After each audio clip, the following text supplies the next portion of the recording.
Hey, Cesar. Hi, guys. Welcome, welcome. So, everyone, I'm Susan Amott. Nice to see you all again. Thanks for joining us. We're going to spend a minute going through global pool versus national organizers. Carlos was awesome enough to make a chart to make it really simple. There are currently 61 countries that are now considered the global pool countries. Those countries, you can see the list right there, global pool country list. We had 9 new additions as of yesterday. Hi, guys. We had 9 new additions as of yesterday. Aruba, Fiji, you can see that, that new additions list right there. So check to see if your country's on that list. If your country is on that list that says global pool, it means you're going to have to go into the EWC Accelerate platform piece. You will see deliverables based on your stage. So if you are idea stage versus early stage versus growth stage, you will have 2 or 3 additional deliverables to do in the coming weeks. That will then have you be part of the global pool competition, where we will be selecting between 150 and 200 finalists that make it through to the global pool. I'm sorry, to the global finalist group. Everyone else is in national organizers. And I'm seeing quite a few messages as DMs that some of you still have not heard from global organizers. That is because several of the global organizers have moved their competitions back to July. So do not fret. There are still applications open. That doesn't mean that you've missed anything. It just means sit tight. Now, my suggestion would be log on to Accelerate, log on to EWC Accelerate. You'll see the deliverables. You'll see lots of materials.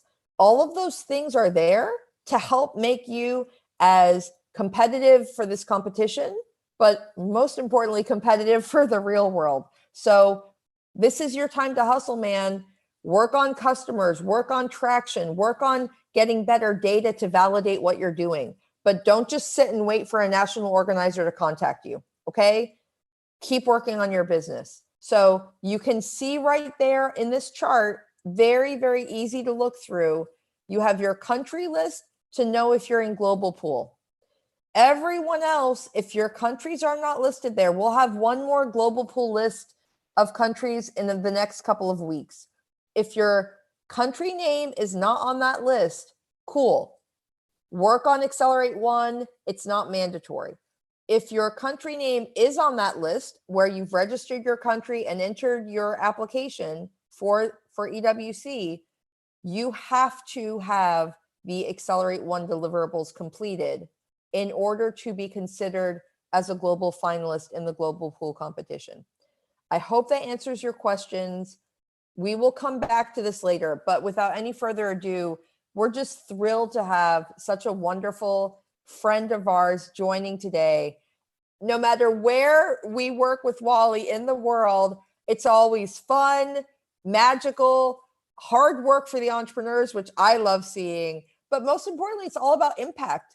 So Ouali is the founder and CEO of WebCongress. WebCongress runs events for digital marketing professionals literally all over the world. We have seen him do his magic in Miami several times ourselves, but he has incredible activities going on in Colombia, Los Angeles, Spain, and literally globetrotter, because the need for people to understand their messaging, their marketing, their global branding through digital has become more increasingly important. And Ouali just happens to be the expert at it. Why? Because he's data-driven, incredible attention to detail. He has an incredible network of people in corporate, startup, who really help to make sure what he's sharing with us is what the pros use every single day to get their message out and make impact. So when we were looking at who is one of the greats who can help us kind of debunk the myths of digital marketing and make sure we know what to do to build our own brands, Wally was the first guy who came to mind. And he's so lovely to wake up very, very early on the West Coast of the US on a Saturday to join us. So Wally, without any further ado, we're just thrilled to have you. Welcome. I'm going to shut myself off and take it away. Hello. Thank you, Suzanne. This was a nice introduction. I'm going to record it and reuse it every time I go somewhere. Thank you. So I'm going to get started. I'm going to share my screen and just go over my content. Thanks everybody for being here. I'm not sure how many people are connected right now, but I'm seeing already a lot of people on this screen, and I know we're streaming on several platforms at the same time, which is a very good idea. Very good. So good morning from Los Angeles today. It's 8 a.m. now in Los Angeles. I'm going to talk about the only thing I know is how to do marketing online, digital marketing. We'll go over a lot of tips and tools I use.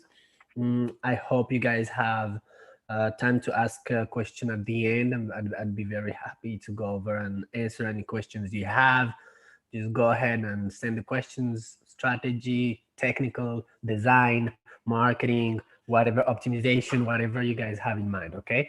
So my name is Ouali. This is written like this. If you guys want to follow me on Instagram or anywhere, I'd be happy to connect with you guys. I think that's very important, the connection we make online or offline. So more than the marketing things that Suzanne said, there's a very cool thing you guys need to know about me. I'm the first cyborg in Hollywood, and it's not a fake news. I've been chipped in my last conference. I chipped myself with a RFID chip that connects with my cell phone. I can do a bunch of things with my hands. I could go and make payment. I could go and do a lot of things with my hands. So it makes me the guy to give you this conference today about digital marketing. Basically, I have 10 years of conference teaching digital marketing. I've worked with big brands. I've worked with banks, with universities, with small businesses, with startups. I think startups are the best clients and profiles I get to help, because when you are a startup, you usually are a small team and you try to bootstrap and you try to do everything yourself. So it's very important to know all the different tools to work better, to have the right information, to have the right tools. And it's definitely how I was able to grow my company, to expand my company, to get clients in places where technically I wasn't really experienced to be there. So I started back in Europe. I'm from France, but I started the business in Barcelona. Then from Barcelona, I jumped to the US, and from the US, a couple of cities. And then I went down to Latin America, and all this because I really make sure I use the right tools to target my audience, to go to new countries, to do good marketing, good advertising. And this is really this easy. Okay, so if you guys are curious about it, you can just go on WebCongress.com. You can actually go on WebCongress.com, and there is a movie we made. There is a 15-minute documentary about what's the Web Congress. So you get to see the experience. Okay, it's much easier than me being here telling you about the company and what we do. But the main mission is we bring education, technical education, through event, online, offline, through workshop, through any format, basically, to businesses and professionals, to make sure they leverage all the potential of what's the internet today. Okay, I'm going to ask you a first question for you to think is, what is your 300 years marketing plan? What is your 300 years marketing and business plan? And I'm sure nobody has a 300-year plan. This guy have a 300 plan. The guy you see behind SoftBank, the founder of SoftBank, and the guy who's behind a lot of investment of big companies. And thinking that the marketing plan is something that we have to plan very ahead. Probably not 300 years, but we really have to think at probably 5 to 10 years ahead. Where is it I want to be to see my company? marketing wise, branding wise, in terms of traffic, in terms of users, all the different metrics that might be interesting for me, I have to really see very far as I can and try to see where am I supposed to be, so I can trust and create a plan that takes me there. Okay, the further you can see, the better.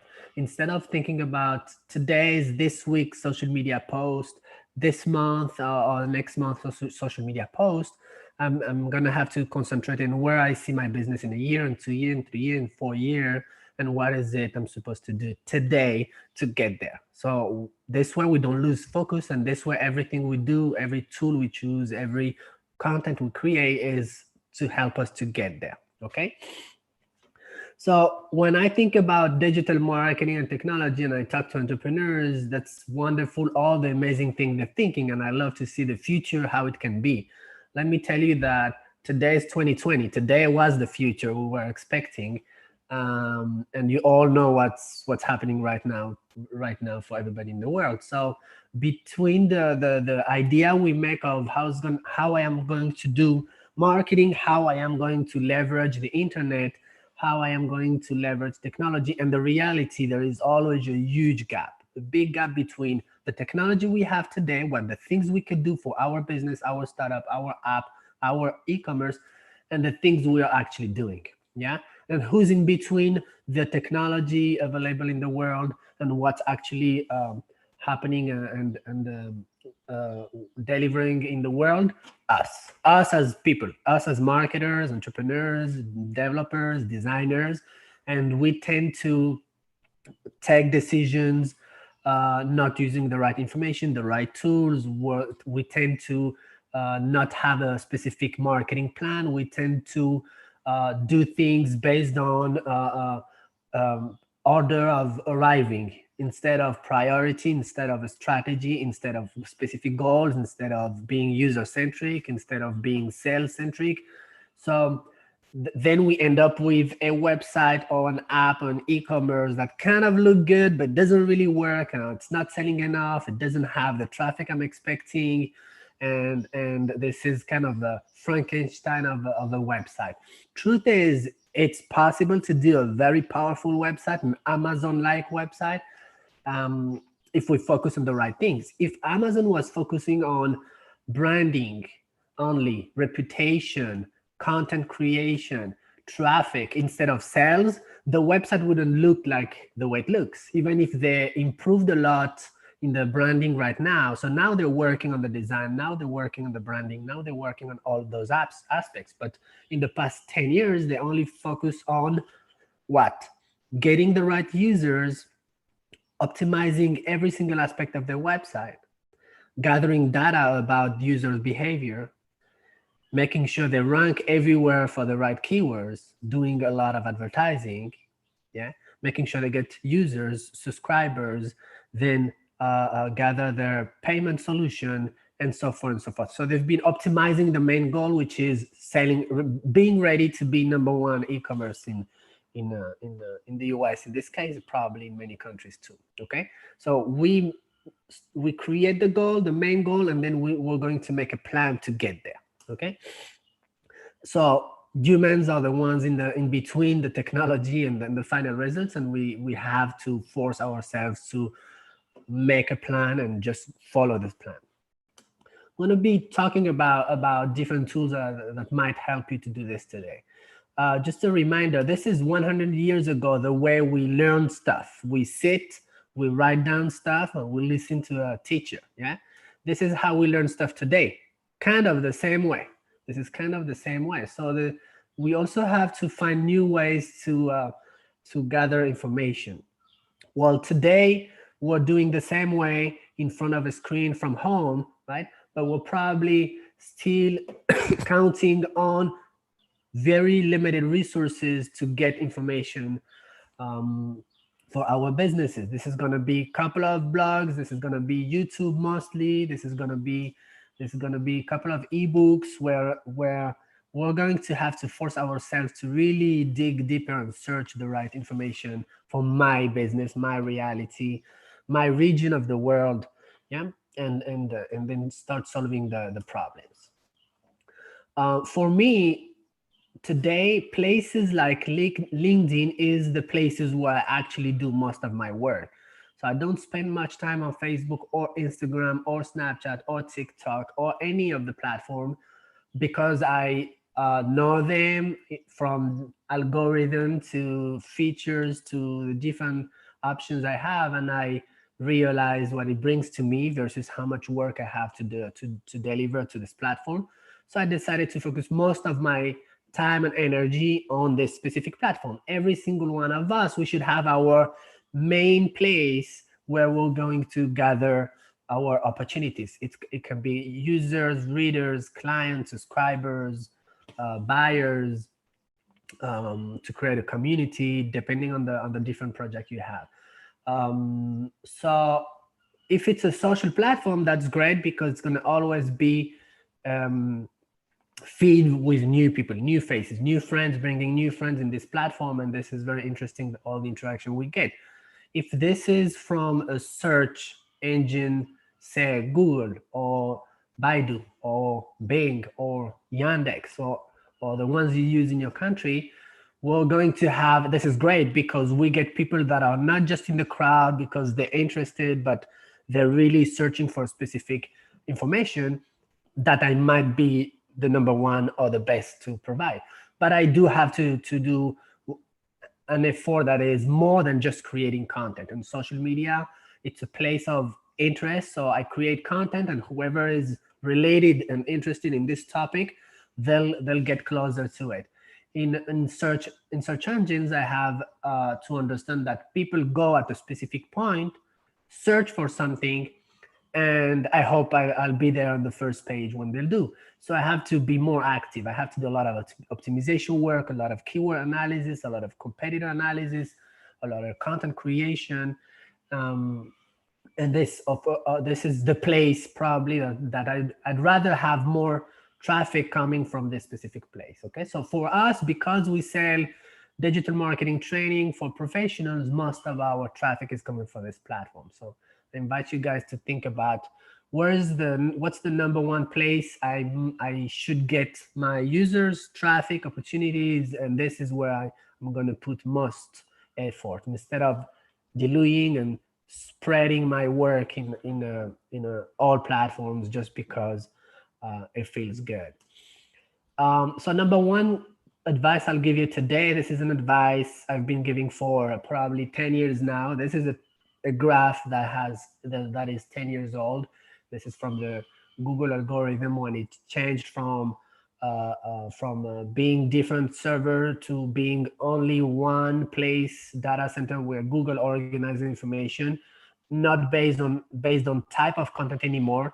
So, but based on interest and users' behavior. So understanding that when people search for something, they want to see a complex mix of information. They want to see transactional information. They want to see viewable graphic information. They want to see historical information, economic information, political information. They want to see this information in a map somewhere. They want to see this information reviewed by others. They want to see a bunch of information related to the specific keyword. And we're going to have a mix of content type, format, and we need to understand this. So I'm going to have to diversify in my search strategy.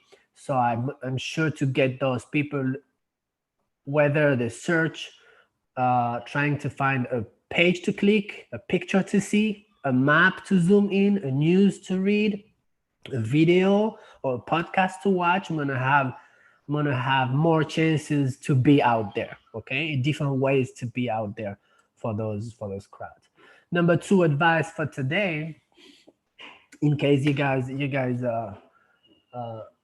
miss the rest of my content, it's going to be planning. It has to be an obsession. I should not be anything on my website, on social media, online, content creation, advertising without a plan.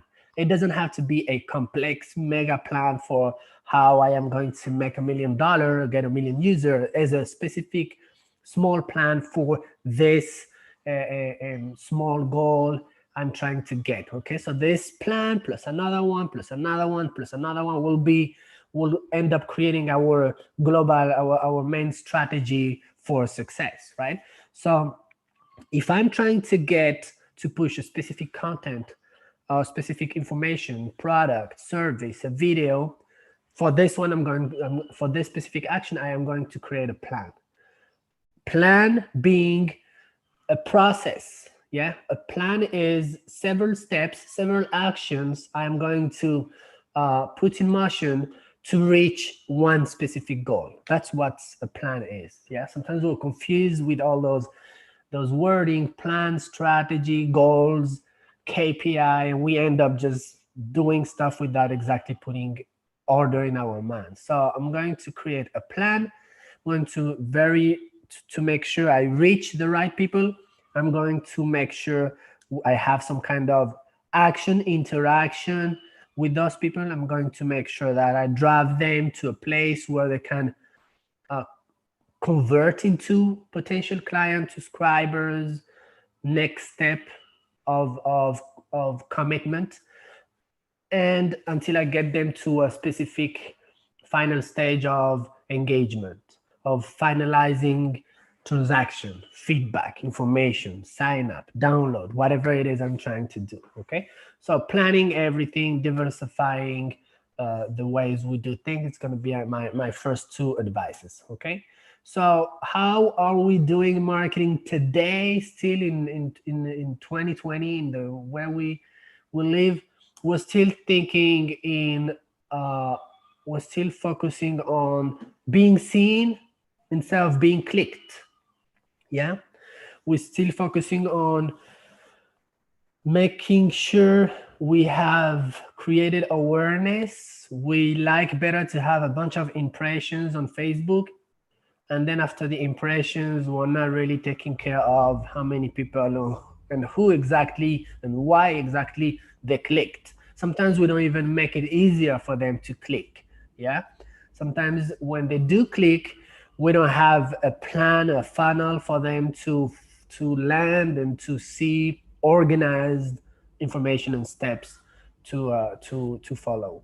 So we like what I call the Coca-Cola strategy. We want to be everywhere. We want to be seen as much as we can. The real question we should ask ourselves is, where is everybody? Where is everybody? Where are my users? Where are they moving, talking, giving feedback, recommending product, talking to friends, talking to family, talking to coworkers? That's the real question I should ask always. Where are my users? And wherever they are, this is the place I'll have to create content. I'll have to be present. Okay, so what's digital marketing? When you guys think about digital marketing, online marketing, internet marketing, whatever the way you call it in your country, we have so much we can do. Actually, this is amazing, all the different things. So there is the main, strategy / tools to do digital marketing. So I think in each country, we're going to have different priorities, organizing this in different ways. This is just a listing without a specific order, but we have opportunities to do what I call performance marketing, email marketing, SMS marketing, reaching out directly to users through some kind of direct connection, email, notification, SMS, through a chatbot. We have all the strategies related to content creation, content marketing. It could be because I'm trying to monetize my content. It could be because my content is going to drive interest in a specific topic, and from this topic, I'm going to take them to discovering product and services and opportunities I'm offering. Mobile marketing, we have social media, of course, we have search and everything that's around SEO. We have all the listening and data gathering tools. We have e-commerce, video marketing, app marketing. We have a bunch of different ways to do online marketing. I'm going to go over a couple of them. I'm going to go over a couple of tools. Maybe even if we have time, maybe we check out some tools online. That's the idea of today, okay? So what you need to understand is the world has really changed. I like to say this every time I go to a conference, and today is really the day. Today is really the day to say the world has changed more in the past days, more in the past 10 days and 10 weeks than the past 10 years.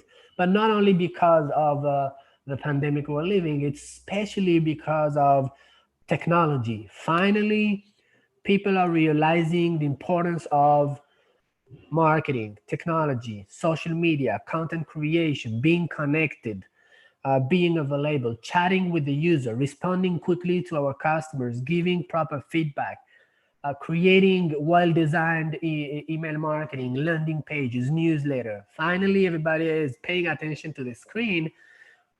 Us, our partners, our team, and our clients. So this is a perfect time to really master digital marketing and improve our digital marketing. Marketing, if you take the original translation, marketing means go to market, going to market, yeah? Going find those potential clients, people interested in what I do. They don't know about me. They don't know that it exists. They probably already know about the kind of solution I offer. I have to make sure I'm there in the plaza with them where everybody is needing, talking about this specific things I'm offering, okay? So the world has changed big time, and this is really interesting time. Number one, more AI, more artificial intelligence, more automatization, more things connected, working alone without the human being involved. There is so much data, there is so much transaction, there is so much chat, there is so much advertising happening right now. Everybody is advertising on Facebook because businesses are home, stuck, and they want to make sure while they cannot do business as usual, they make sure they keep conversation with the users. Every time there is a situation like now, this is when the best advertising happens. This is when the best video happens. This is when the best content happens. So we all should be right now using this time to actually optimize our marketing. Second is everything went live. Everything went online. There's nothing I can do outside. So I have to find ways to sell, get information, get downloads, get signups, get subscribers. It's gonna happen online. And if I can add to this some innovative component, even better. Can I go video live? Can I respond to my users by video? Because it's the number one way of communication today. Is there, beside the typical Zoom meeting, is there other things I could do live that will help me reach my goals? Okay, so this is important to understand that when we make a marketing plan and we have this big goal out there, and there is, you know, micro goals and objective we want to reach, we make a plan to get there. It doesn't mean it has to be the only way to get there. It means then we will adapt of whatever situation we will face and until we get to our goal. That means if we are stuck at home, I still have to reach my goals, my traffic goals, my subscriber goals, my download, whatever goals I'm trying to reach, I still have to find ways to do it, okay? So understanding what's happening right now, it's gonna help us create and adapt the marketing strategy. It's an ongoing, in progress marketing strategy, okay? And the last thing that's really happening a lot is data driven.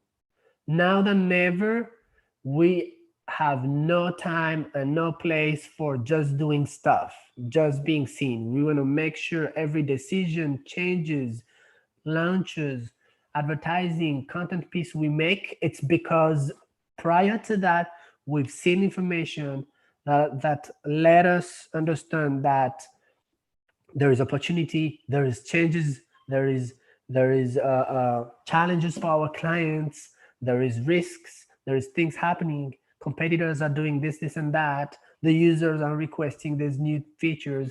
So everything we do is because we have data before, okay? Even the marketing, even the strategy, okay? Another thing I haven't mentioned about marketing, when I said this, marketing means go to market, it's the way we create the budget. And the budgets, it's sometimes money, and sometimes I don't have money to do marketing, but I still have time and work, and this is worth money. How much money I'm going to put in my marketing. And we usually don't really know how to make the budget, or we do the budget based on very traditional ways in the sense of looking at last year's results, taking a percentage of last year's results, and using this percentage for marketing for next year.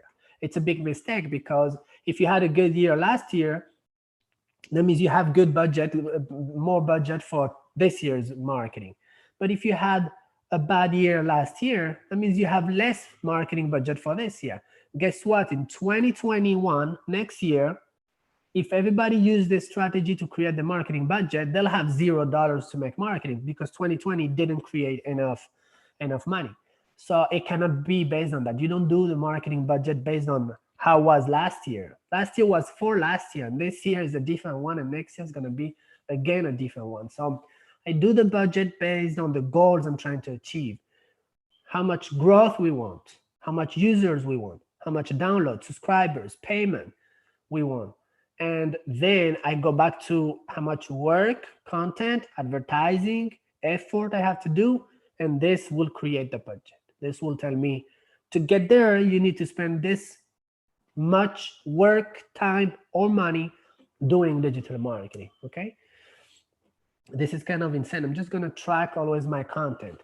So things have changed also in the way we organize our audience. It's not about how they look, what age they are, what gender they are, what language they speak anymore. It's not about that, it's about interests. We're going to focus to organize our users based on interest. We're going to focus our users based on behavior, what they do, what they watch, what they talk about, how they talk, where, which group, which blog, which forum, which chat, which group, okay? And we're going to focus in doing marketing through channels and not devices. It doesn't matter really if it's a Mac, if it's an iPhone or Samsung, an Android, or this version or that version. It doesn't really say much if it's a Firefox, a Safari, a Chrome. It doesn't say enough about your users.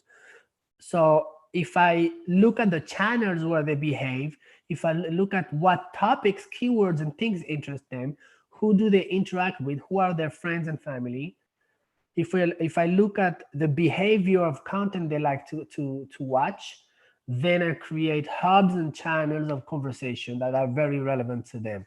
It doesn't matter the colors, sizes, and places and languages they speak. Okay, I'm going to focus more and more on understanding the user's behavior and interest. Okay, and less on the device and the time of the day they connected. It makes zero sense today. Prime time doesn't exist. There is no prime time. It's always prime time. Internet is always connected. It never turns off. So that means the user is are going to be connected earlier in the morning, throughout the entire day. There is no lunch break or specific break when they use Twitter. This is the entire day. Even when they are in the car, they're using internet and some kind of connection devices, Google Map, Waze to get home, Uber, until late night when they're watching stuff on Amazon Prime, Hulu, Netflix, Quibi, or whatever is the new platform to watch stuff online, okay? So I'm gonna go find them, okay? So understand something, we are a bit over 7 billion people in this planet. Half of them are connected on Facebook, Instagram, WhatsApp, or there's one Zuckerberg company, okay? But there's much more.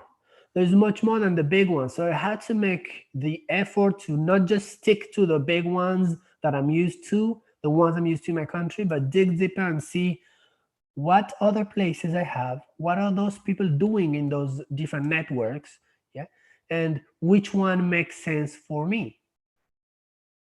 Sometimes it's because of the language, because it's the main platform in one specific country, like Weibo here, Baidu here. Sometimes it's because this specific platform is creating one type of content, video, chat, musical content, podcast, audio, reading, downloads. So based on the content, LinkedIn is a professional platform. Okay, it makes sense for me, yeah? For others, it will make much more sense to advertise on TikTok, on Snapchat, or maybe on Facebook groups. You can also advertise on Facebook chats now. So I'm gonna have to really dig deeper and find my small planet of content and people talking. Yeah, people are talking. There's 4 billion people connected right now. It's gonna grow. It's gonna only grow. It's gonna only grow in the future until we get probably the 7 billion people connected. And my question is gonna be this: tomorrow there is more people connected. Tomorrow there is more people buying, doing online, downloading, investing time and money. I have a chance to be there. I just cannot be everywhere. So I have to focus my spot in one of the places. Okay. So as I said before, the world most valuable resources today is data. This has to be number one focus for everybody. Analytics, data, information, the why, and understand what's happening behind every single move, action, sales online. Okay. So we don't want to be just on the surface. Our page, our Facebook page, our group, our website, our e-commerce, our app, we want to make sure we investigate a lot what's happening under the surface and understanding the whys, predicting trends, predicting behavior, predicting potential future sales. Yeah. Google is able to tell us how many hotel bookings will happen in a specific day in a specific city. Why? Because they've been using so much data and validating this information along the days and months and weeks and years of tracking, and they're able to tell a hotel, next month you're going to get 700 bookings. This is my accurate data, and it's probably going to be around that. Yeah. So we have the chance to be there. So things to understand: everything is happening on the phone. Everything is happening right there. Even when I'm doing something on my laptop, I will see some specific content. I'm going to send it to my phone because of mobility, because of I can move around, I can have it in my pocket, because of 1,000 things we understand. But we understand that we're still not creating places, platforms, content for this experience. And it doesn't mean resize it and make it responsive design so it fits the screen. No, it means understand the experience behind the fact that I'm using a small device, the fact that I can move to this device around, the fact that I don't have to click on a keyboard, the fact that I have a touch screen, the fact that I talk to the phone.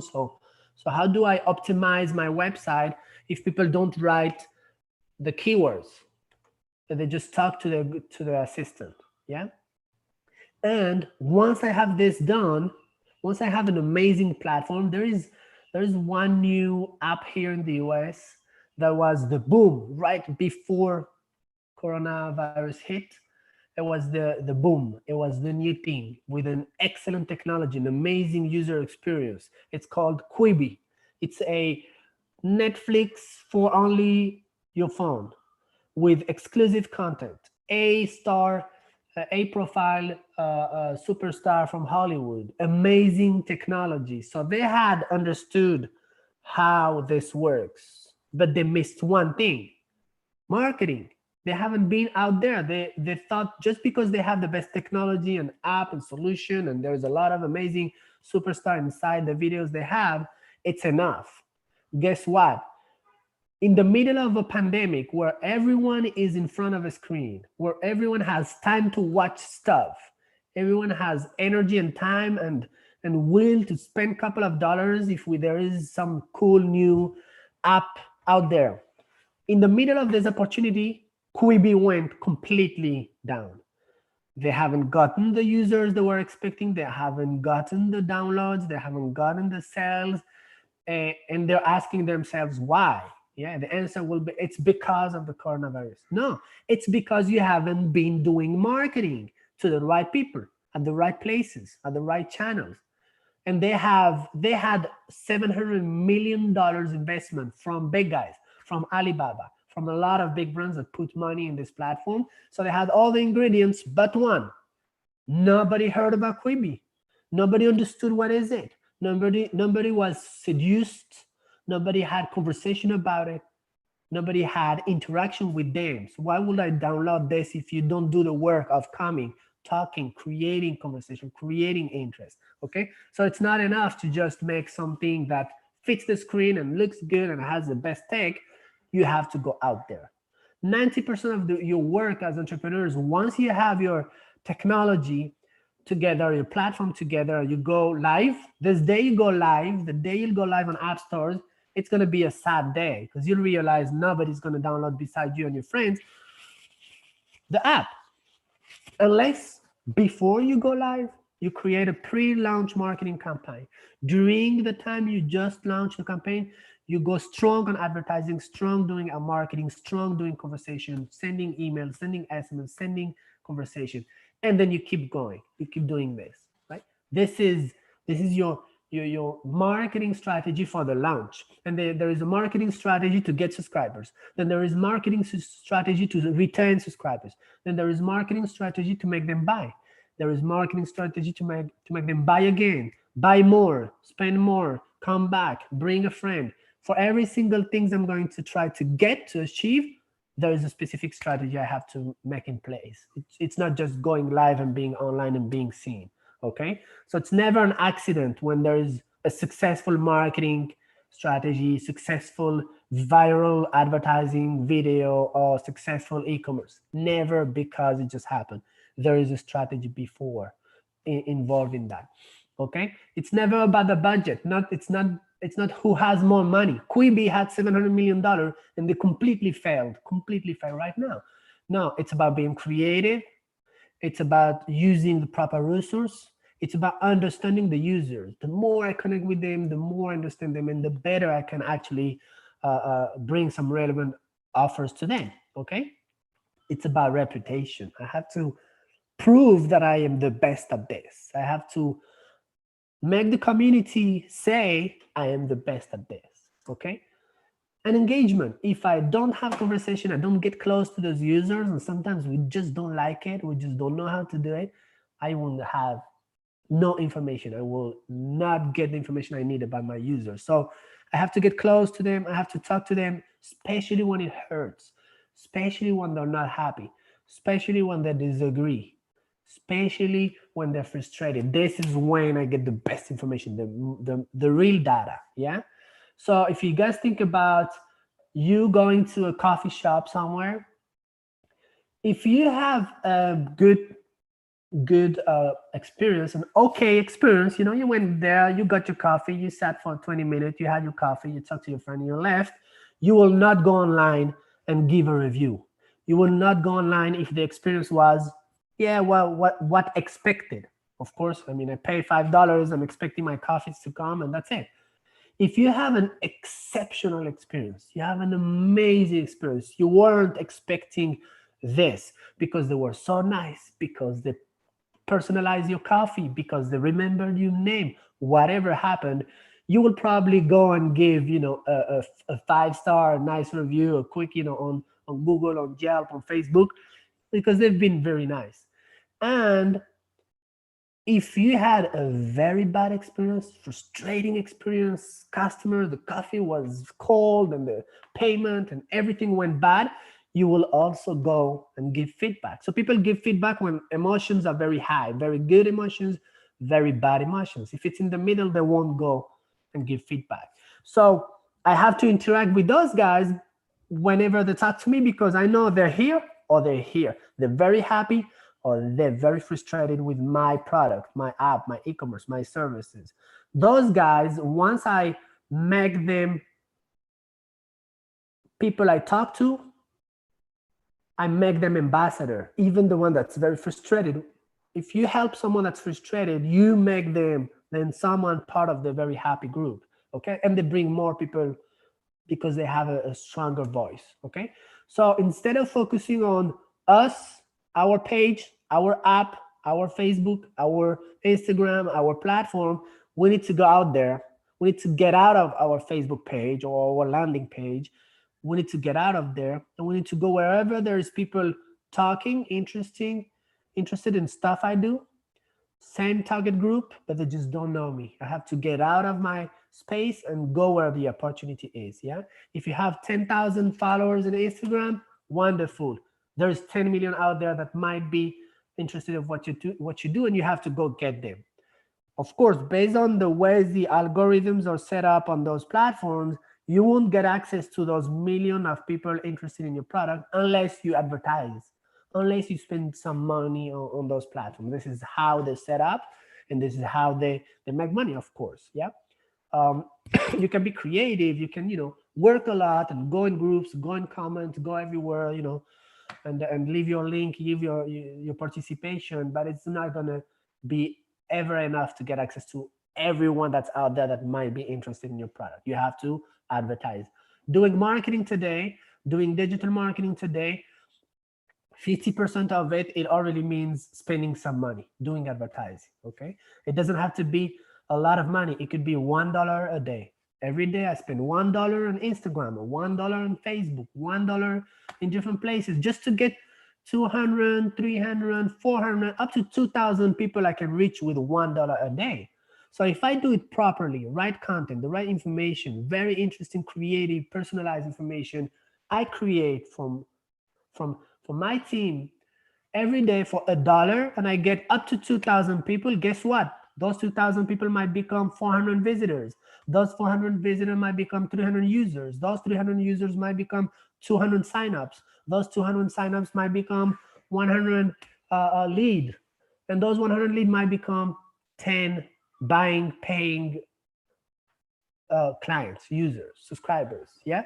So if I do this every day, I'm going to do one thing is, number one is be out there, have a constant conversation. Number two is gather data, interesting information about those people, those crowds. Number three is have more and more brand creation around my app or around my startup. And number four, actually get potential leads, potential opportunities. Okay, so let's keep going. I hope you guys are well. Everybody's here with me. So we went from a lot of blah, blah, a lot of content to focusing on what I have to do. Let's just throw out there the right amount of information the users have. Yeah, not because I'm saying more that I'm actually saying more. Okay, I'm not getting more information out there. I have to focus on just saying the specific information people are expecting from me. Okay. So what do people do on internet, and how is going to my marketing be set up for that? That's very basic. We all know that. So number one, people go on internet to get information. They search for stuff related to what you do or not. Number two, entertainment. They watch stuff. They want to have fun. They want to see videos. They want to see movies. They want to listen to music. Entertainment. Number three, transaction. They buy stuff. They pay for stuff. They wire money. Yeah. They buy a stock. They send $1 to a friend. They do transaction, e-commerce, business, wire.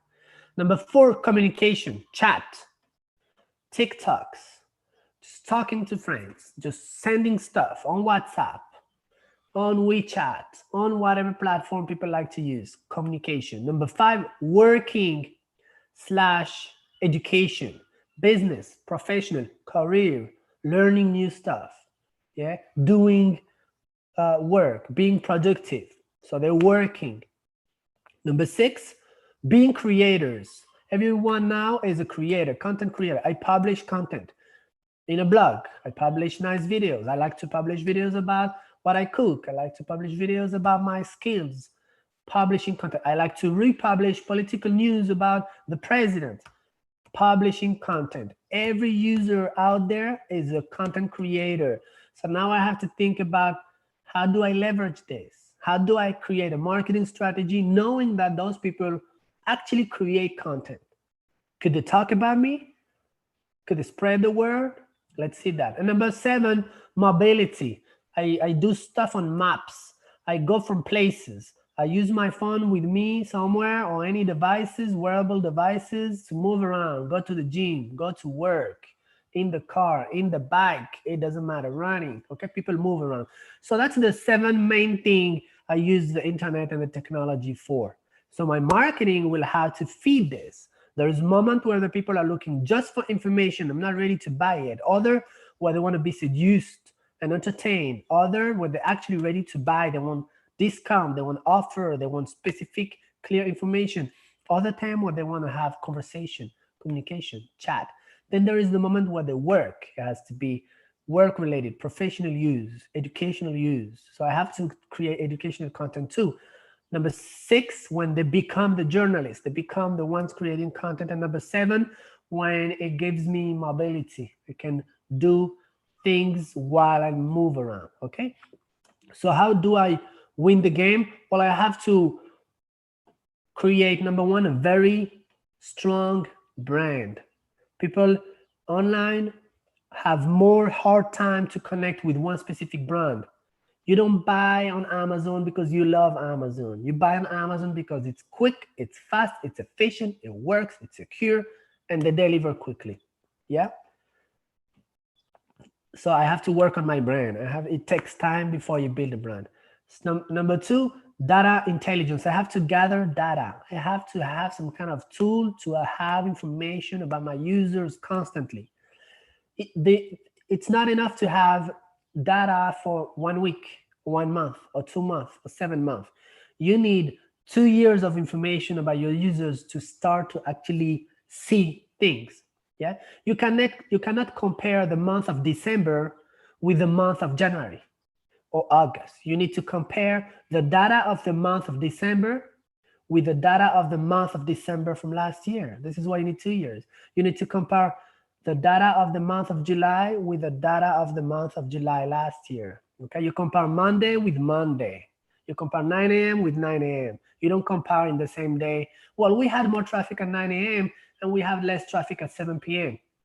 Okay, it's just random information. It doesn't correlate, yeah?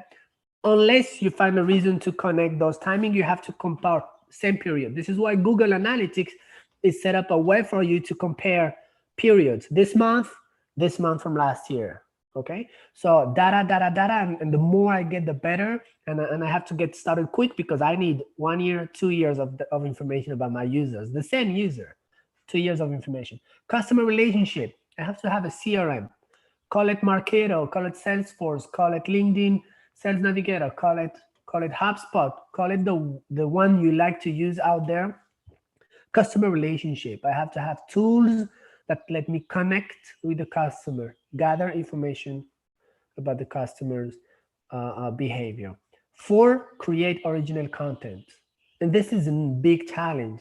Everything is the same online. It's a copy paste of 7 times or 7,000 times the same piece of content. So I have to work hard on my content, my design, being creative, really being original, really bringing something new to the table. 5, adapting fast to whatever trends, tools, situation happening out there in the user's life and my business life, online in general. 6, being omni-channel. I'm going to follow the users. I'm going to create an online customer journey. Yeah. So I told you that there is probably out of all those channels and platforms, one big one. Yeah. It doesn't mean you have to be silent in the others. It means you have to be in the others only when the users is there, only when it makes sense. Okay. So you create your online journey so you can follow the users in different places at the right moment. There will be Waze, there will be LinkedIn, there will be Twitter, there will be Instagram, there will be WhatsApp, there will be YouTube, there will be wherever they let me in. I'd love to be doing advertising on Netflix because I know people are there at night and they're spending a lot of attention, but there is no advertising solution on Netflix for me, yeah, as a marketer, unless traditional product placement in the movies. So for now, Netflix is not going to be in our channel. I can create conversation about the movies though. I can create conversation on social media about one specific topic. I can create conversation if I think it's relevant to me, okay? Being on the channel. Okay, so look at those, my bad. The future jobs. The future jobs created related to the data. So you guys understand what's happening in the marketing teams. So there is more and more analytical data scientists, emotion analysis, users behavior analysis. There is more and more jobs and work created around understanding the users. Until I don't understand my users, it's going to be really hard to come up with cool idea, creative ideas or content. I don't even understand what they like. They're all different. Yeah, there is no groups anymore. Every single user is so different. It's going to be a huge challenge. Yeah. If you guys are the company GoPro, the cameras, GoPro, how do you promote GoPro? And they're very good doing the marketing. How do you promote GoPro? If one guy using this is a skateboarder, the other person is someone that likes to do hiking, the next one does surfing, the following one does biking, the next one is doing snowboarding. Everybody has a different activities and hobbies, but they all use one thing, is the GoPro. It's used in construction sites. It's used everywhere. Different crowds, one product. I'm going to have to create multiple marketing strategy with multiple content. I am not going to push a video about surfing to the person that likes to go to the mountain skiing. Okay. So I have something I call the digital think board, my digital board. It's all the questions I want to answer. Okay. I'd be happy to actually publish this and send it to the team, so you guys share with you. If anyone from the team, let me know how much time left I have. Just want to make sure I have time to go over a couple of tools. 15 minutes. Okay, thank you so much. So what's the think board? It helps me answer a couple of questions. I create my think board and I want to have answers to all those questions I'm going to ask you guys. Number one is the tools, what tools I am using, what tools I have at my service to do better marketing. Number two is channels, where I am going to do this marketing.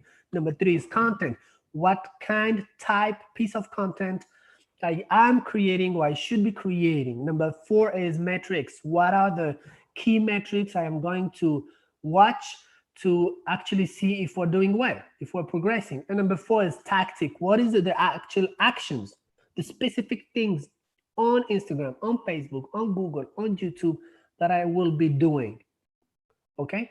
And this will help me answer a couple of questions, yeah? What I am trying to do, there's a lot of answers to that. It could be specific goals, strategies, KPI, plans, tactics, channels, target, content type, objective, metrics, audience, distribution, growth. Basically, I have to give an answer to every single one of those keyword I'm putting out there. What can I do? It's a lot of work. Why? Why am I doing this? Is it because I want sales? I want followers? I want fans? I want readers? I want subscribers? I want downloads? I want feedback? I want to gather benchmark, interaction with my users. I want to get more reach, awareness, more data, more contact, more referrals, more membership, more traffic. Why? Why is this specific marketing strategy in place? Okay. And then there is the how I can do it. What kind of tactics I have? Is it pay-per-click, SEO, social media marketing, email marketing? Am I going to send SMS? Am I going to do a chatbot? Am I going to set up inbound marketing strategy, VR, UX, all the different piece of marketing strategy I have there, okay? And for every single one, I'll select which one I am going to actually put in place, and then I'll make a zoom into the one specific topic, which it could be SEO, and then I'll go and see, okay, we'll do SEO and we'll do advertising and we'll do some email marketing. Perfect.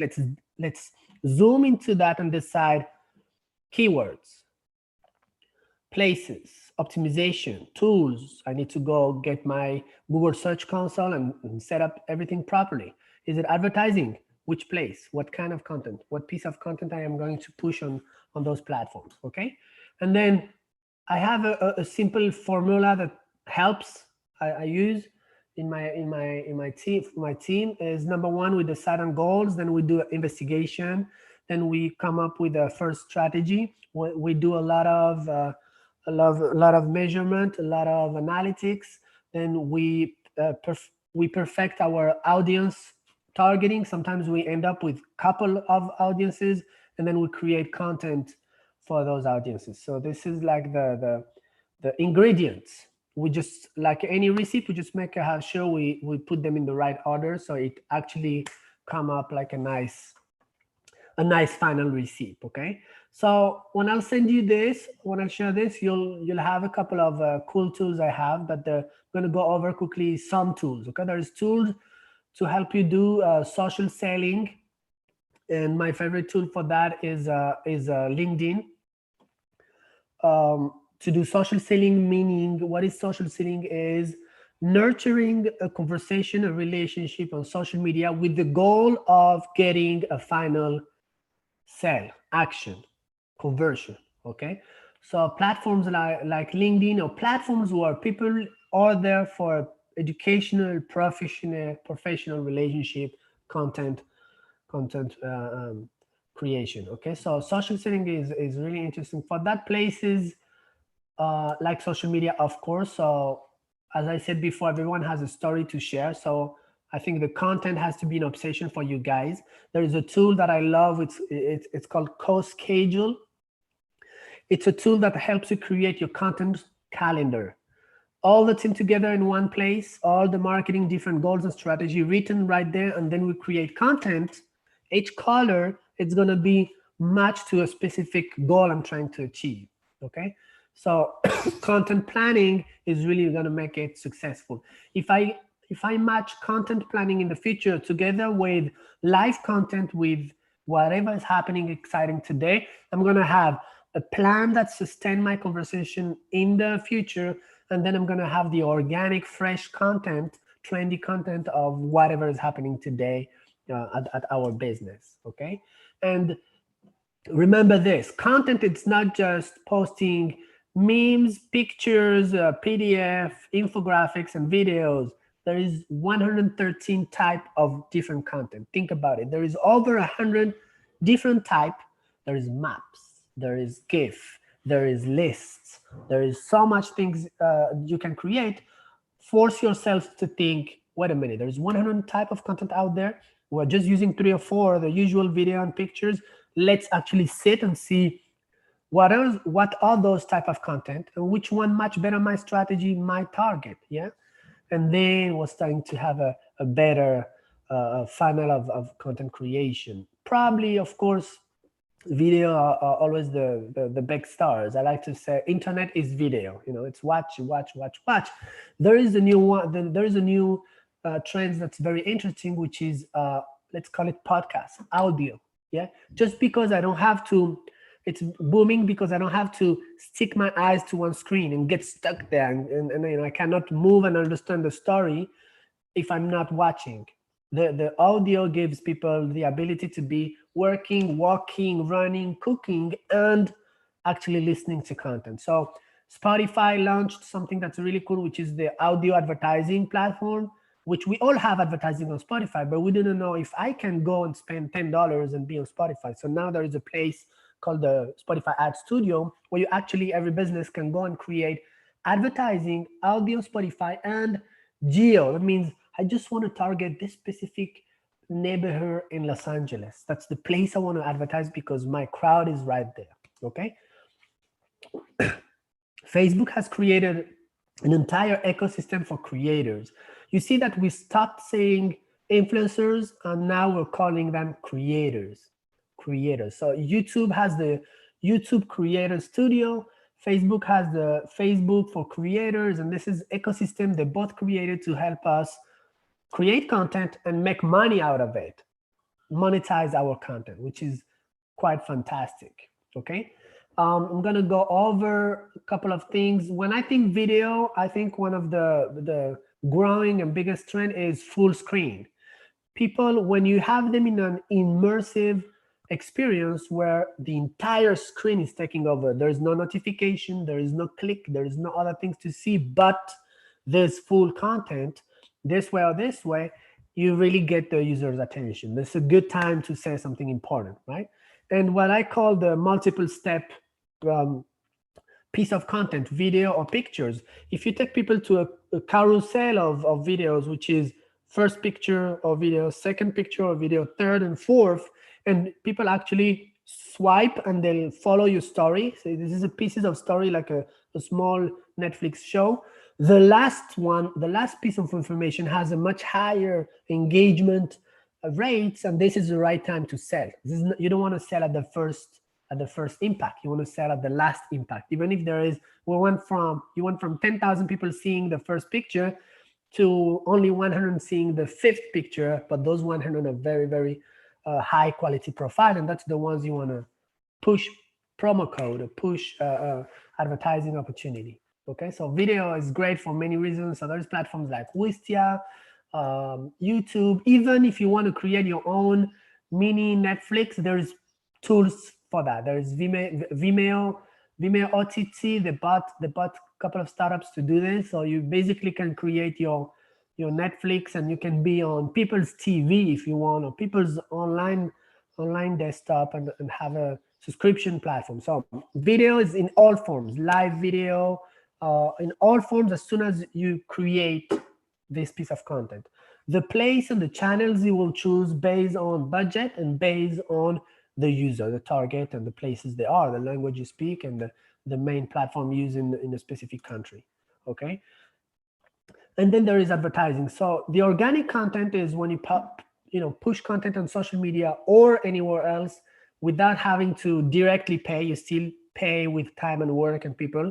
And advertising is when you actually decide to spend money in a specific place. It doesn't have to be Facebook and Google, even though there's the biggest one. Sometimes it's interesting to find a specific platform and website and page where you can push your content to the right crowd, because in your country, in your region, this specific platform, call it community, call it news page, has a lot of traction. What's important is that you make sure you tell a story. Your advertising is about a story. So you tell a story, you let people, and you give people an opportunity to take action, to click something, to have a link, to have a button, to have something to download. Then you open to conversation, meaning it doesn't finish here. Let's follow up. Why don't you do this, this, and that? Come back, bring someone. Let's have a conversation. Give me an idea. Yeah. Make it visual, very bold, and simple. It's not the more you put in the advertising, the better you pushed out there. It's the opposite. One ad, one single message, just one ad, one piece of information. And remember, $1 a day, that's the minimum budget you really need to push out there. Okay. I will stay 2 more hours to speak with you. I just want to make sure if there is question, we have time for it.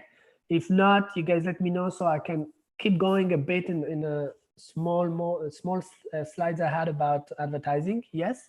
Actually, a couple of the questions are related to advertising. So if you want to spend another few minutes going through that, and then we can circle back to a couple other questions, that'll be perfect. Thanks. Okay, perfect. I'm with you guys. So when I talked about advertising sizes, and I said immersion is the top, it doesn't mean it's the only one. Before you get to opportunities to create a full immersion advertising, we just need to understand that there is sizes you have to apply, to adapt to every single platform. For Facebook, for every single platform, you have to see what's the right space, okay? Understand one thing, the sizes doesn't really make the difference. It's the relevancy of the content, it's the context, yeah? And it's the story you're telling in the advertising, okay? So when you guys go on Facebook or on any platform, they'll always ask you, why do you advertise? Why? What's the goal? Okay. And there's 3 main columns. Awareness, I want to be seen. Consideration, I want some kind of engagement, interaction.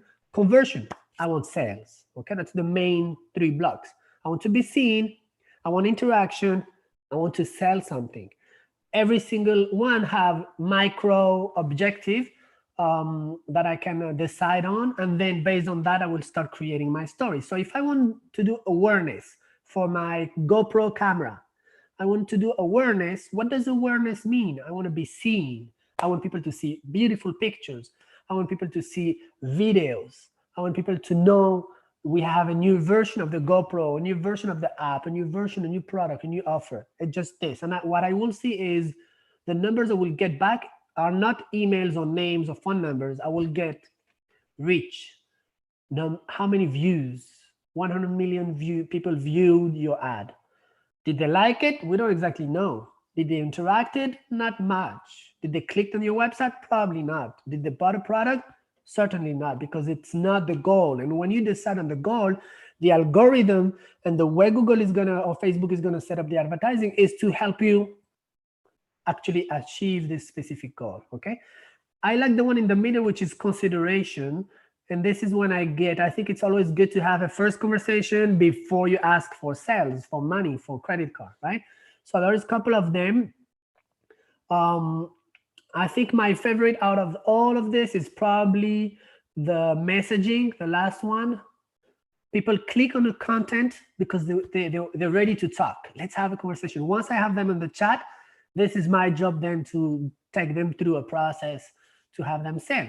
Or the lead generation. This is my other favorite, because if you think you cannot get from platforms like Facebook, if you think you cannot get people's name, people's emails, people's phone number, people's addresses, you're wrong. You absolutely can get that. You can run a lead generation advertising campaign on Facebook, and the result you will get is an Excel to download with the list of all the users and their phone number and email. So you can get that through Facebook if you decide to set up. The lead generation is a bit more costly. Every single lead is going to cost you a bit more than the awareness. It's very cheap. You know, I do advertising that sometimes the click cost me around 17-20 cents. And the view cost me as low as a couple of cents, 3, 4, 5, 6, 7 cents. It's very cheap. It's super cheap. The lead generation is going to cost me $1, $2, $3, and more. So I really, I want to make sure I have my content ready for that. But that's really my favorite. The other one are conversion. Advertising that pushes people and that is pushed to only people that might take action, buy a product. Yeah, buy a product. Or want to see my catalog of product.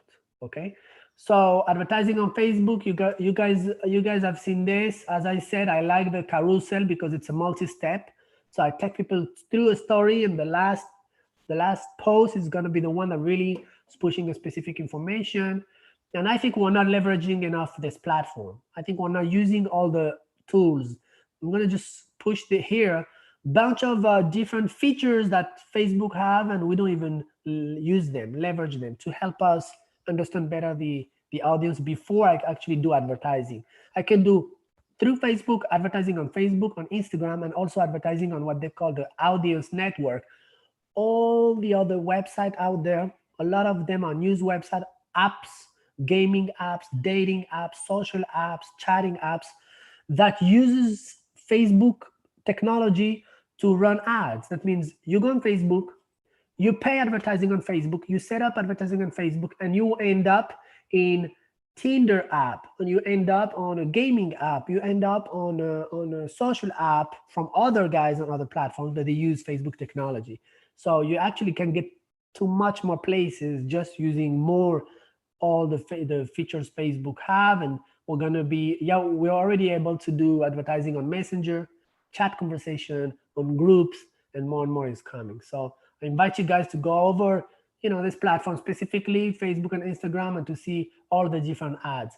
You see that this example of ad on Instagram, it's first one big picture that doesn't ask you for much, then let's play, it's just fun, it's just interaction. The next one is let's engage. Do you like, you don't like? Question 1, question 2, A, B, C, D, what's your favorite? And the last one is going to be, okay, swipe up if you're ready, to take action, to go to my website, to download, to register, to buy. Okay, so take them through a process. Advertising on YouTube is one of my favorite, probably after Facebook, because of the way it's set up. It's videos where I'm going to do more and more opportunities to tag stuff, put links, put a clickable piece of content inside my video, and have them jump to another place. I think YouTube is for much better quality storytelling and length of video. Where on Facebook, people have less time and attention to watch video content that's advertised. YouTube and the video advertising is a native ecosystem that goes together. We know there is videos after every single 2 video I watch. The same way we know that Spotify free has an advertising every 30 minutes.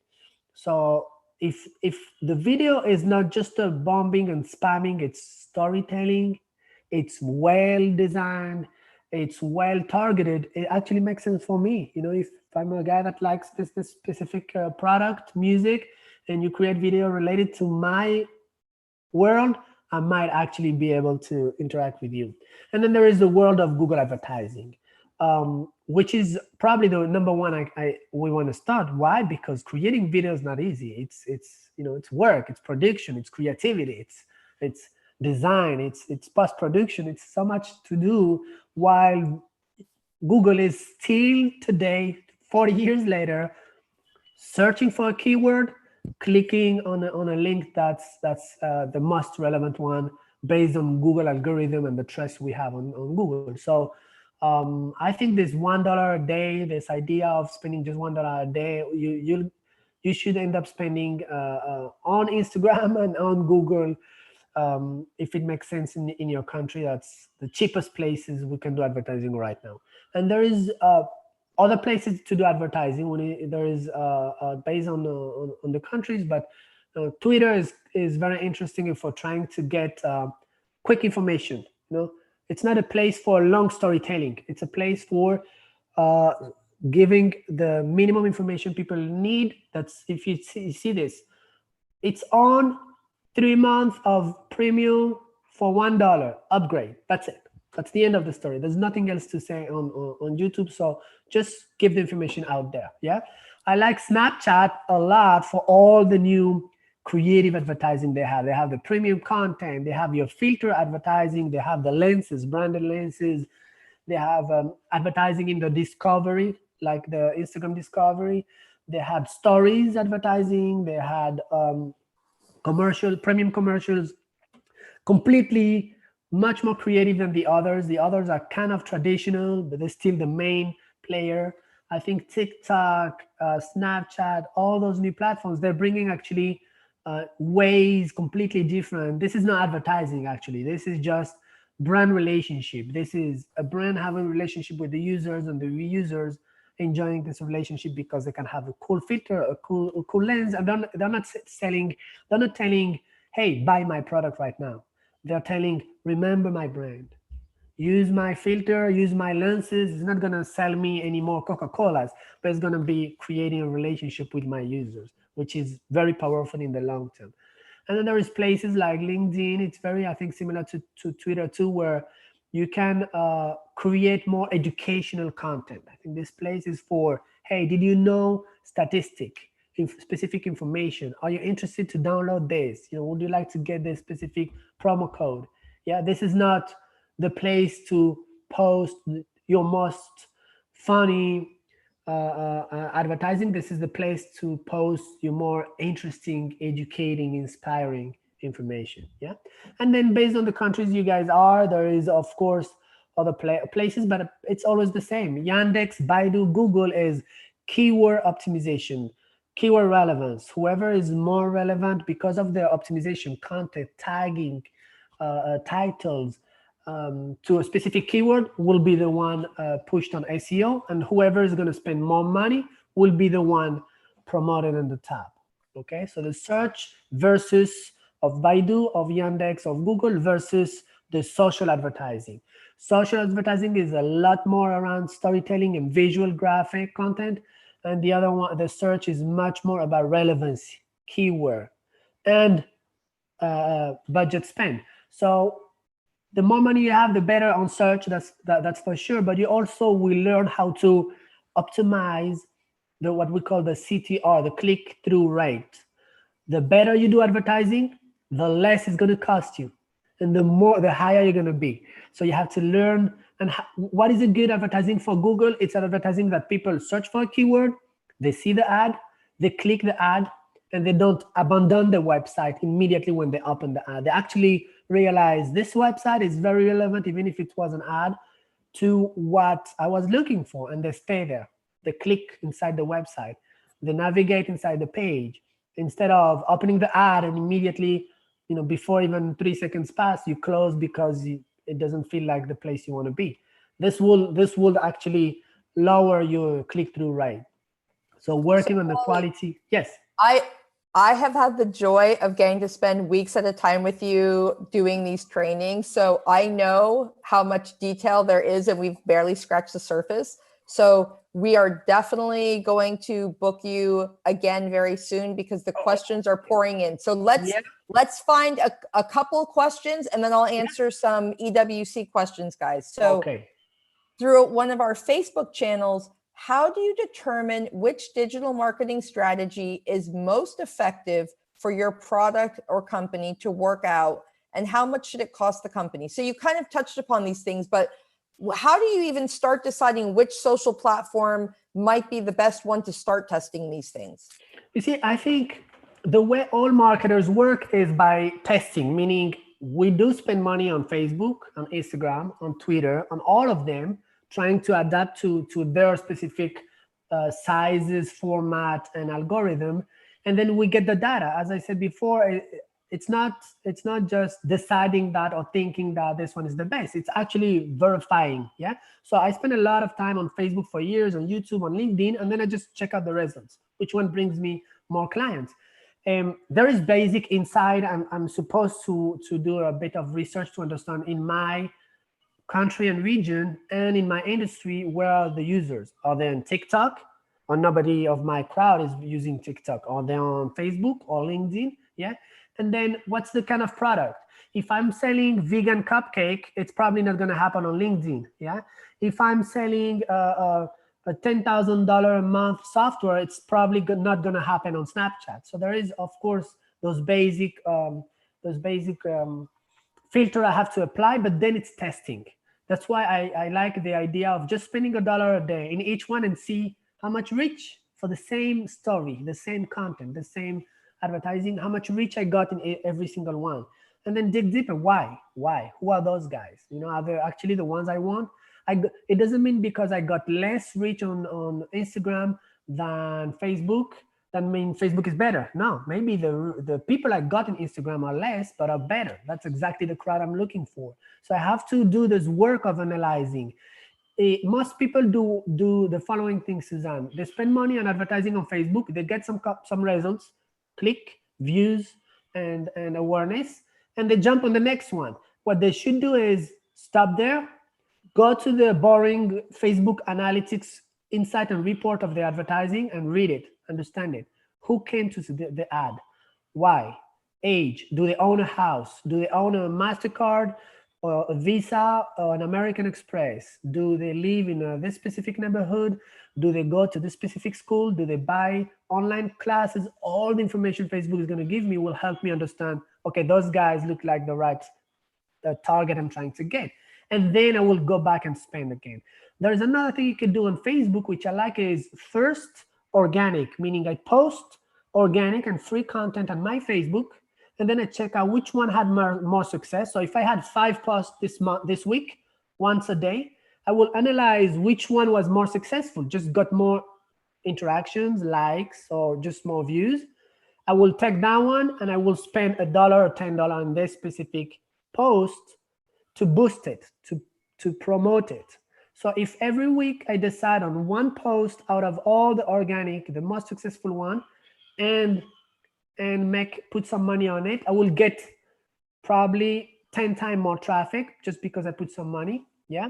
And I will get very interesting results. So what Facebook will do is it will gather the information of the organic data of who have seen and liked this post, and you put some money on it, and it will bring it to much more people, like exactly the ones that seen and like organically the content. So every time you spend $1, you don't actually bet and see, I hope I did my targeting properly. No, because of you first doing the organic post and then promoting this specific post, Facebook will send it to the same crowd, exactly the same crowd. You don't have to decide on age, on gender, on location, on interest. Facebook will do it automatically. So it makes it much better for you to actually do the Facebook advertising and get to the right people always. What about for B2Bs? Because Facebook is so individual consumer driven, right? What about if you're doing a B2B SaaS type platform? You know, you talked about LinkedIn and the content advertising, but what would you recommend there? Well, if you have a B2B platform, you probably have only 3 places. You don't have to forget about Facebook or Instagram. If you look at Instagram, I constantly receive cool, interesting, it's just a different messaging, but about amazing analytics software and a bunch of stuff I'm supposed to use CRM, you know, and you think you don't have to see them on Instagram. You do. You just don't want to see the same story, the same type of content than when we are on LinkedIn, right? So those platforms, they go on Instagram and they tell me a story about how this platform just saved a lot of businesses and other startups using it and how this is amazing for them and blah, blah, blah. When I go on places where I'm looking more for a call to action, information, click, and action. That's Twitter, that's LinkedIn, and that's, of course, Google. That's really the 3 places you have for this kind of platforms. SaaS, as an example, you mentioned, this is the places I will be able to do 3 things, is awareness, yeah, and then what I call lead nurturing, relationship with the potential leads, the ones that might be interesting. You don't have to go and say buy, pay, or download. You have to go and say, did you know? Here's the insight. Here's the amazing information. Here's what we've seen, without even asking anything in exchange. It's a long-term relationship. B2B is going to be from 1 to 3 months, sometimes up to 6 months of content, advertising, and social media relationship I have to do before they actually decide to click, download, sign up, and pay. While when you sell a product that's just a subscription for an e-learning, or you sell the newest cool shoes in town, you actually can use graphic social media like Instagram and Facebook, and you might be able to get same-day click, same-day payment. Yeah, or probably it's not going to take more than couple of days or week, while B2B is going to take a long time. So you need to do relationship, content creation, educational insight, interesting insight, and you take them through steps. You don't ask them immediately to pay or buy.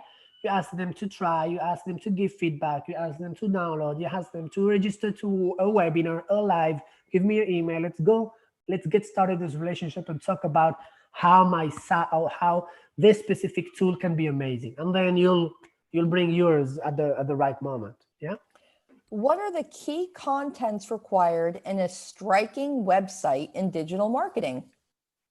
The key content in a striking website, I love it. That's very simple. Think about your website as a landing page. When we think website, I don't know if you're thinking about the homepage, the entire website. Yeah. The website has a goal. Is your business card online, right? It has to give information about what you do. It has to lay out the services, product options I have, and it has to give options for the next step. Is it a form? Is it a payment? Is it subscribe? What's the next step? That's the main 3 things. See, who you are, what is it, your company, your startup, your team, all you can say about it that validate, your team, your product, your reputation, and then what's the different solution. Think about when you go to a website of your favorite, platforms. You go to Ionic, you go to Asana, you go to Monday.com, you go to HubSpot, you go to all those cool, amazing SaaS platform. Number 1, you land on the homepage and you want to know, is this what I think I need? Okay, it looks like they do email marketing, AI, automation, blah, blah, blah. Amazing.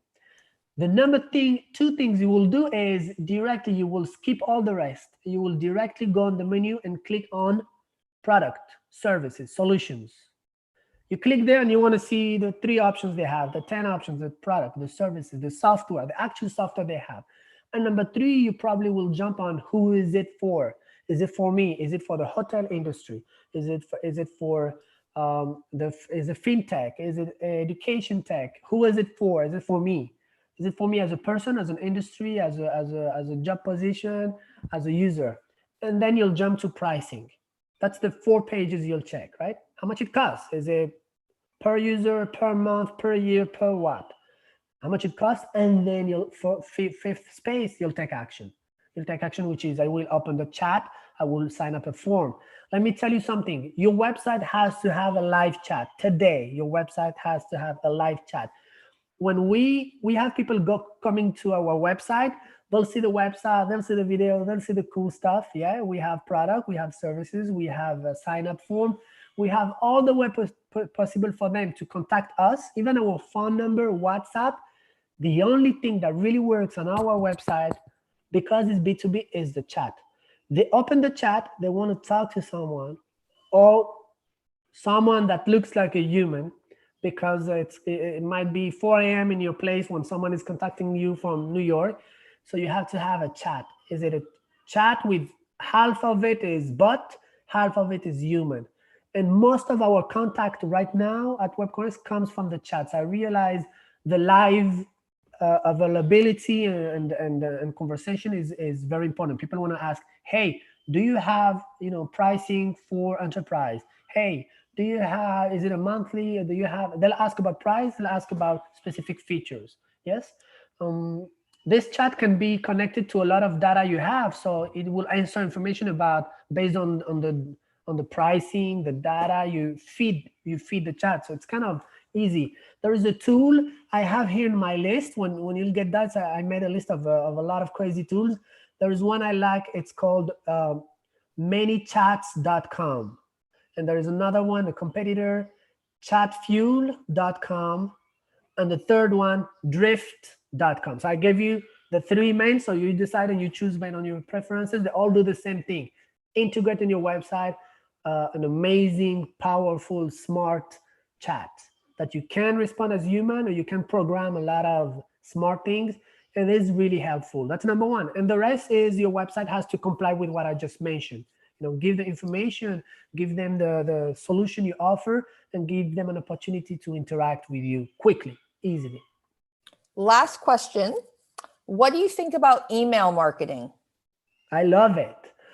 I think email marketing is the most cost-effective strategy. It's the most effective versus what it costs. So if you think about social media, SEO is free. It's free to do. You don't have to do advertising. You can do a lot of organic, and it feels good. We get numbers. We get views. We get followers. We get likes. We get people saying stuff. But do we actually get sales? Do you want 10,000 followers, likes and comments and views, or do you want 10,000 clients, emails, phone number, data? So I love email marketing. I can tell you that at WebCongress, most of our digital marketing, the performance side, it's inside the performance box. Performance box will have everything that's help me reach users and get something back quickly. Yeah? So we use a lot of email marketing. That's most of the way we communicate to people. The chat and the email marketing, that's the 2 things that are very successful for us right now. Why do I like it? It's very cheap. It's between free to a couple of dollars to use it. It gets to any devices the user is. So, think as the smartphone as the smartphone. It doesn't matter if you get to them through a notification, SMS or email. It's going to be a notification that tells me you have a new email from this amazing platform telling you that they're just launching a new version of their platform and startup. And I read them.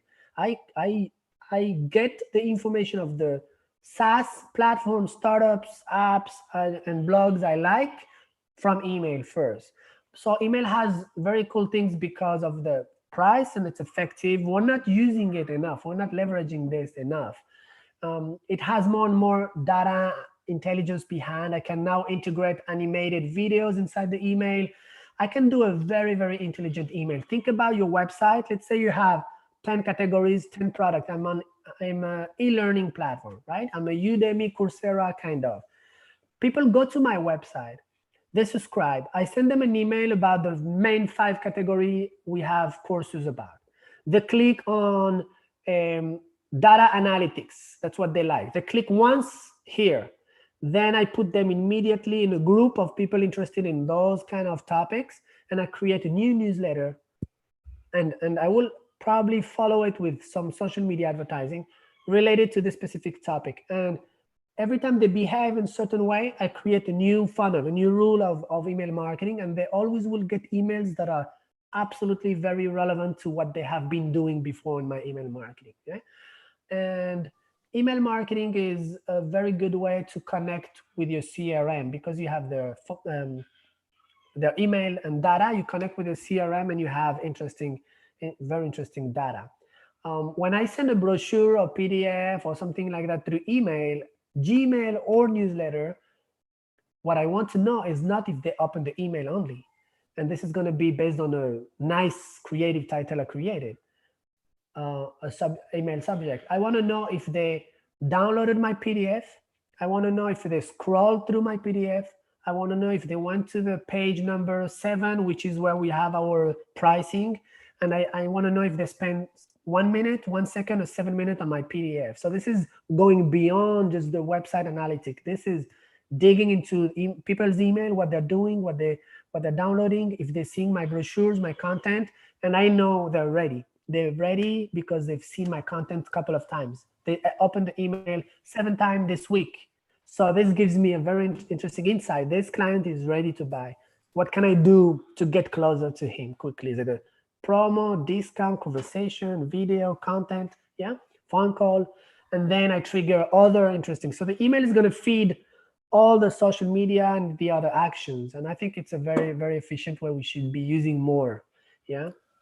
I got one more question that's so good. So when you look at your metrics, your conversion optimization metrics, what are the top 4 or 5 that give you the biggest insights, whether it's for a Facebook campaign or this email campaign you may do? Give us 4 or 5 most important conversion metrics to make sure what you're doing is working. Okay, so that's a good one, and that's really a hard one, and you have to. This is why I really insist on you starting to spend a lot of time on those insights, because it takes time before you actually see things. You know, you'll see numbers and you'll see insights, but do you see opportunities? Yeah, do you understand the user's behavior? Do you see what's happening? This is the challenge, and it takes time. So spend time on it until you get used to it. On my side, honestly, I don't even pay attention of the basic metrics, like 59% were women and 41% were men. I don't really pay attention on that. I focus a lot on the behavior the users had. So what I'm interested to understand in things like, are they new users or are they recurrent users, returning users? It's a big information. Those guys, are they just discovering about me, my SaaS platform and what I do? And then I have a huge challenge after that, because I have to keep nurturing them until they become a better potential client. Or are they returning? If they are someone that already seen my content this month or seen my content last month, or those guys are actually following me somewhere in one of the platforms, or those guys are subscribed to my email newsletter, or those guys are in my CRM, I really have a sensitive information right now. Those guys already know me. And if they come back for a reason. Is it the first time you visit the website, or is it the second, third time you come back? Yeah. Because then I can take a decision, which is do what we call remarketing. You know, the famous advertising that follows you everywhere. When Amazon follows you until you buy this bike, you've been searching once. They don't even know why you've searched for that, but they decided to follow you because you've been doing this several times. So think about when you guys are thinking to buy a new phone. Yeah, it's a big decision. It costs a lot of money to buy a smartphone. And you're going to go on Amazon and Google, everywhere. You're going to search the Samsung S20, the Huawei P30. You're starting to do those searches, and those websites that sells those products, they'll see you coming once, twice, 3 times this month. And the more you come back, and the less time there is between every single time you come back, the closer you are to buy, the closer you are hot to spend $700 on a Samsung, and they'll do anything to get you. Of course, there's advertising, remarketing, email marketing, they make sure to get to you. So I like the information, the data that shows you that this user is actually, that prove you that user actually was here before, okay? This is why it's so important to have everything integrated. If I have my advertising integrated, I can integrate my advertising on my Facebook advertising, my LinkedIn advertising to my HubSpot or whatever CRM I use, to my MailChimp or whatever email marketing platform, yeah, to my website, to my chat. So I have 6 of my channels connected, and wherever you go, if you go to my chat right now on WebCongress.com and you chat with me, there's the chat of whatever you sent. Hello, I'd like information about this, but my team will see the history of you. Have you been here 2 years ago?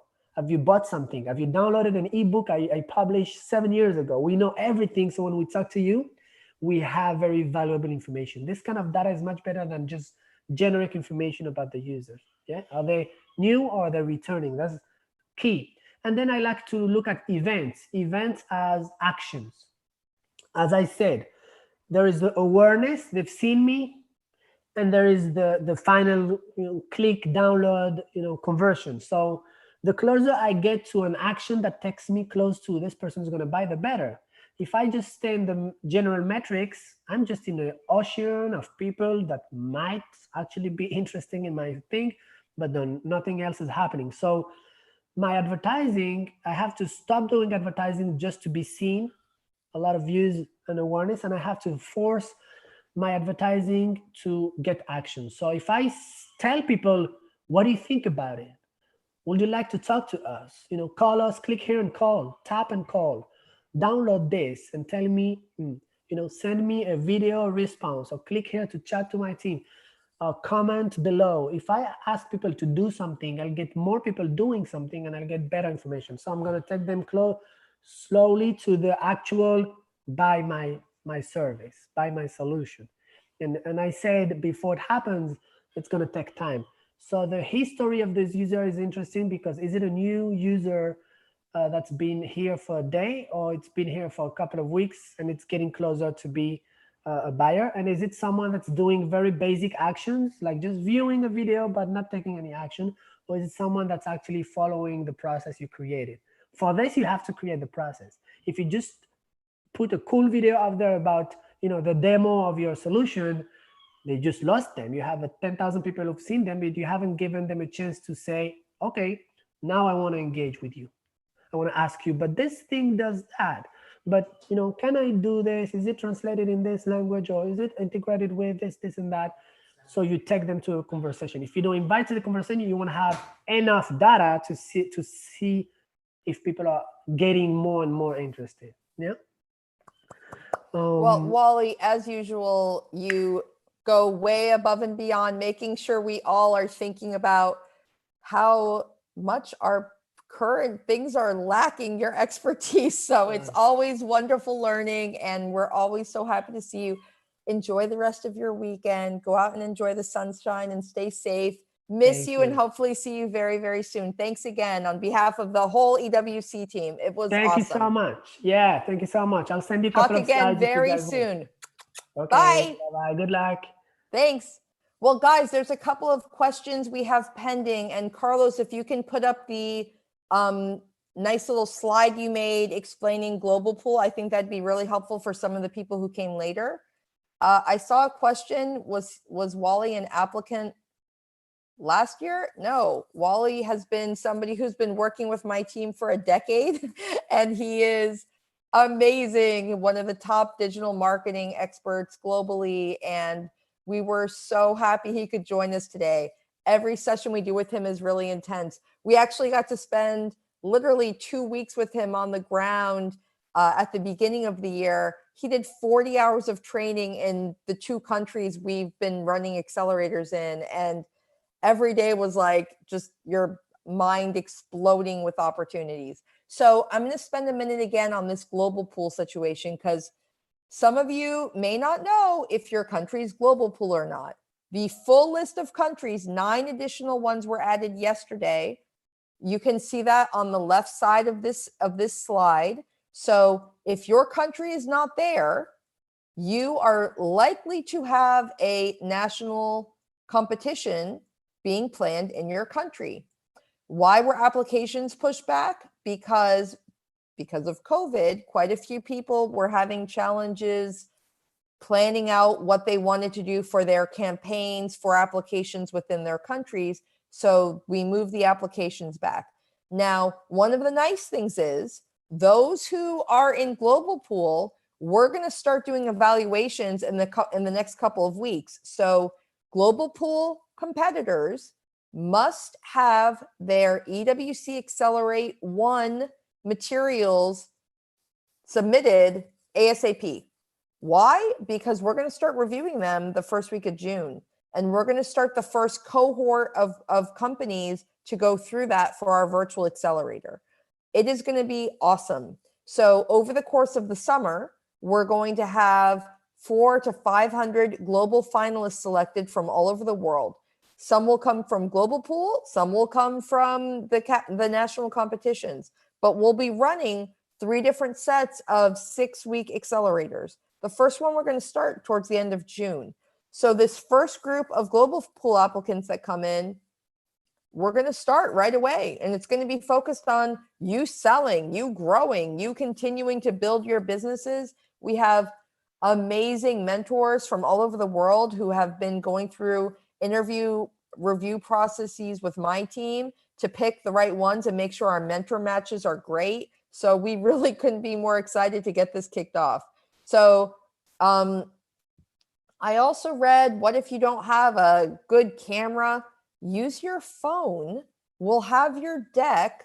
You can literally just talk to a camera on your phone. It doesn't need to be beautifully polished or anything. You'll be submitting your deck and a video. It's cool. Doesn't need to be some Hollywood performance or Bollywood performance. It just needs to be clear so we can see you and your team and get a sense of who you are as you're explaining your vision. Keep it simple, okay? The short listings are going to start for Global Pool literally beginning of June. We'll be doing a second round of Global Pool for those applicants that come in later. So don't worry about that, but we're going to get our first 50 to 100 global finalists hopefully set up by the end of June from these original 9 countries that you're seeing on the list right there. Yeah, there will be plenty of time for visas. We really streamlined the process from last year. So by the beginning of September, we will know who the EWC 100 will be. And then we take you straight through the visa process. And we can't wait to see you in Jeddah and then Riyadh. It's really, really special. Thanks, you guys. Have a nice day. If there's any more quick questions regarding EWC, I think we are okay, right? Everybody's cool. So again, go on EWC Accelerate. You will see deliverables there, 2 for growth stage companies, 3 for early and idea stage companies. It'll take you less than a few hours to do it. Get it done. It's mandatory for global pool companies. And I will tell you, one of the great things you can do, even if you're not global pool, go through them, prepare yourself, because all of those documents, templates, everything we've put up there is to prepare you. It's not just for the competition, it's for life. You'll get a question from a judge or from an investor, and going through those exercises, I don't believe in busy work. This is work to make you better and have you think through strategically how to answer those questions well. So we're really, really excited to support you guys. And Tuesday is going to be fantastic. Tuesday is going to be Chris Schroeder. He is the author of Angels Rising. Startups Rising. He's one of the top experts in investment, especially focused on international emerging market investment. He spent many years looking deeply at what was happening in the Middle Eastern investment community and now has broadened his scope. He is the founder of Next Billion Ventures. He's a very well-known investor globally and a great friend. So I'm very excited to have him join us this Tuesday. And we have some really fun surprises coming up. Can't wait to share. So in the meantime, guys, enjoy your weekend. I really, really hope you're able to keep hustling and focus on real sales for real customers and solving their problems. Otherwise, we'll see you on Tuesday afternoon for our next session. Good luck and talk soon. Bye.